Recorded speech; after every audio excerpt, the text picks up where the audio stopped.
The movie 65 did far worse than I would have hoped. This was an original film. This had Sam Raimi's hands on it. This had Adam Driver in it. It did not even make like half of its budget on its first weekend. After its second weekend, it was still like a million short of its actual budget. Like, fuck.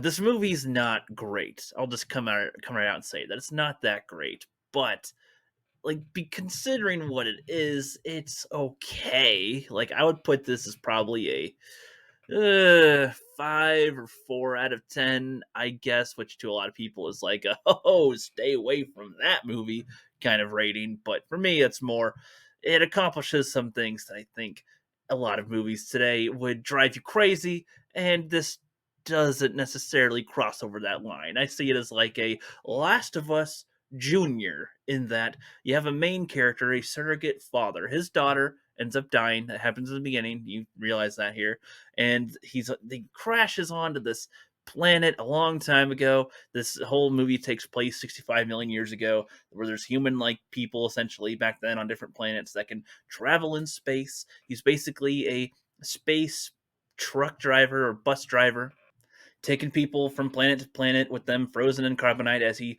goes and drives. But as he enters Earth's solar system, there is like an asteroid field, though I don't think it's supposed to be the asteroid belt, though I don't remember if they show a visual of the asteroid belt.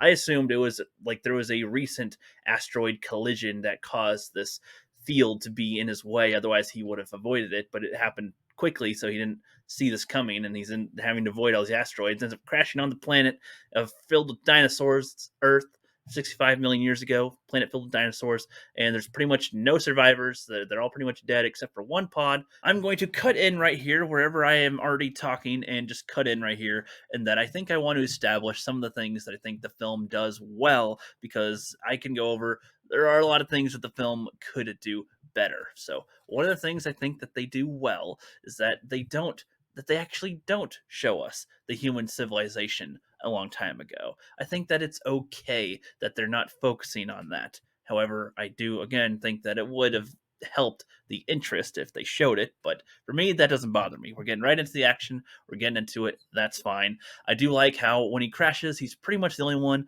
alive, and he is pretty much set to die here. He's like, well, my daughter, she's already dead, and my wife, I don't want her to worry about me trying to save me. It's okay that that's not going to happen. And he was about to kill himself, and then he doesn't. And I just wish, I think that the way that that scene happens is that he just chooses not to kill himself, and then he discovers afterward that there is still somebody alive.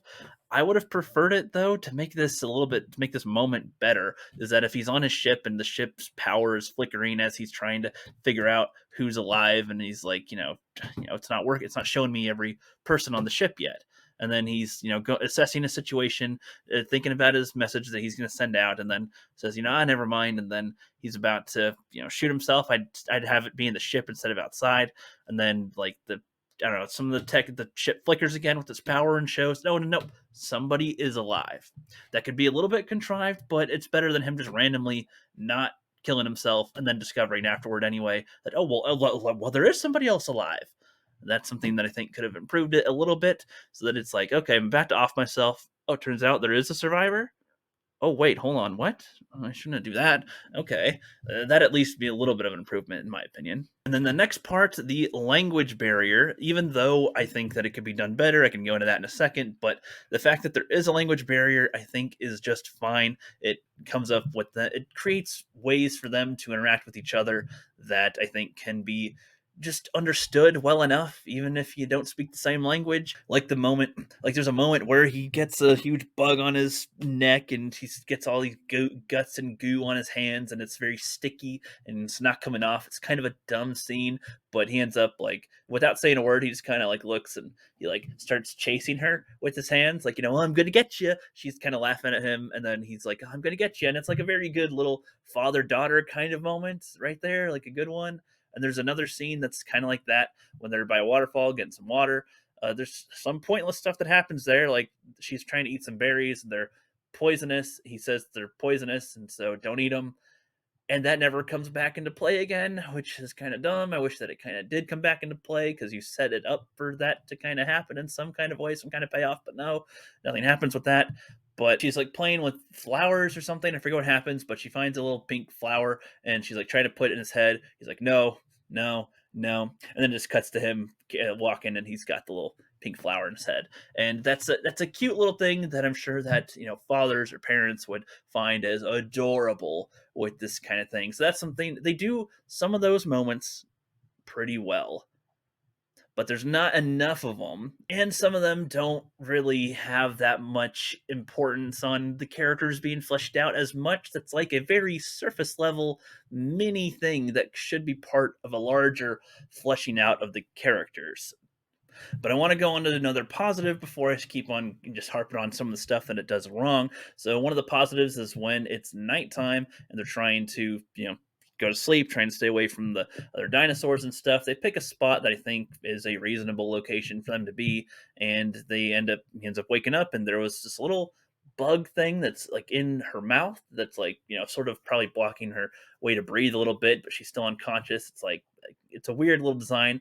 I have no idea if it's linked to anything historically or if it's like a random alien bug they decided to make for this, but he deals with that and then it's like, okay, seems like a little bit of a problem. And then no, there's the T-Rex and that you see like a subtle sign of their like the his little like defense things that flicker for a little bit, which I guess would be the equivalent of the water rippling in Jurassic Park. And this big old T Rex kind of thing comes in. The T Rex does not look like the same design as other T Rexes that we've seen, which I appreciate when they make it not the exact same copy paste kind of looks like in King Kong and Jurassic Park. In this, there's different T Rex looks. So that's a plus for me on there. And when he goes down into the cave, it may not be super exciting for people to watch. A lot of people think it's boring and lame and stupid, but they show that there are a couple of raptors in this little cave that they're in as well. It's very dark, very narrow. There's only like one way out that they're trying to get to. There, as far as I can tell, there isn't a way out. But he's using the last bit of his tools. He's got a limited amount of supplies with him on this trip. He does not have a whole bunch of them, and he's able to get her through this very small, narrow point. And with a T Rex that was already around the area, it's just walking around. It's not necessarily looking for them at this point, but it's above the surface from where they are, ends up causing this area to collapse, and the two are separated. She's now able to be outside, and he's still stuck in this cave with these raptors that are now about to attack him in the dark. And I thought this point is a good area of tension, though again could be improved. A lot of things that can be improved here, but he ends up getting his like gun knocked out of his hand, and he's got to try to deal with fighting these raptors by himself. And it's not shown in like oh, I'm kung fu fighting raptors. It's only showing a little bit of the action here and there. You're hearing the sounds, you're getting some implication of what's going on and how he's fighting them. And I think that that was done pretty well here. You don't need to have just scenes of him shooting at dinosaurs. I think that that's stupid. And I think that if people think that having more, like have a bunch of Marines like shooting at dinosaurs, and then dinosaurs sometimes eat people, that can be entertaining, I guess. But I feel like for the majority of a movie, that would have to be like just a scene, not like happening throughout the movie. I don't know. I feel like a lot of people wanted this to be Adam Driver fighting dinosaurs all the time, pew pew pew pew pew pew pew, and I feel like that would get so fucking boring if that was what we saw for a majority of the film. It's cool, huh? Nah, I don't know about that.